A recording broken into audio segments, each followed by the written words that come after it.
Praja Shanti party అధ్యక్షుడు KA Paul CM Revanth రెడ్డిపై BJP BRS ఆరోపణలను గుర్తు చేస్తూ తీవ్ర విమర్శలు చేశారు.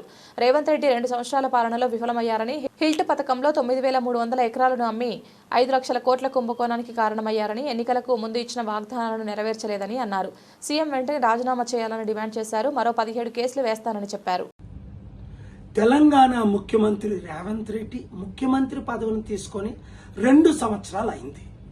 ఒక్క సంవత్సరం నాకు అవకాశం ఇవ్వండి, అభివృద్ధి అంటేటో చేసి చూపిస్తానా.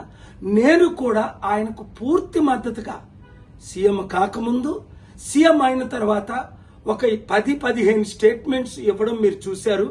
7-8 సార్లు ఆయనతో కలిసి అనేక సలహాలు ఇచ్చి రాష్ట్ర అభివృద్ధి కొరకు, ప్రజల అభివృద్ధి కొరకు ఏం చేస్తే అప్పుల నుంచి బయటపడతామని చెప్పాం.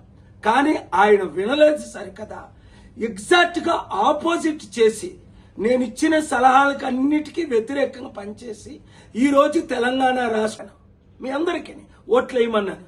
ఆయన వరస్ట్ సీఎం అయిపోయాడు. ఈ 2 సంవత్సరాల్లో చదువుతుంటే ఆశ్చర్యం కలుగుతుంది. ఊహకు అతీతంగా సర్వనాశనం అయిపోయింది. కాకపోతే దేవుని ఉగ్రత, ప్రజల ఉగ్రత, ముఖ్యంగా నిరుద్యోగులారా రండి కలిసి పనిచేద్దాం. ఈ వీడియో అందరికీ షేర్ చేయండి. తెలంగాణను కాపాడండి, తెలంగాణ ప్రజలను కాపాడండి. Please like and share, subscribe to BCN Telugu News. Please like, share and subscribe to BCN Telugu News.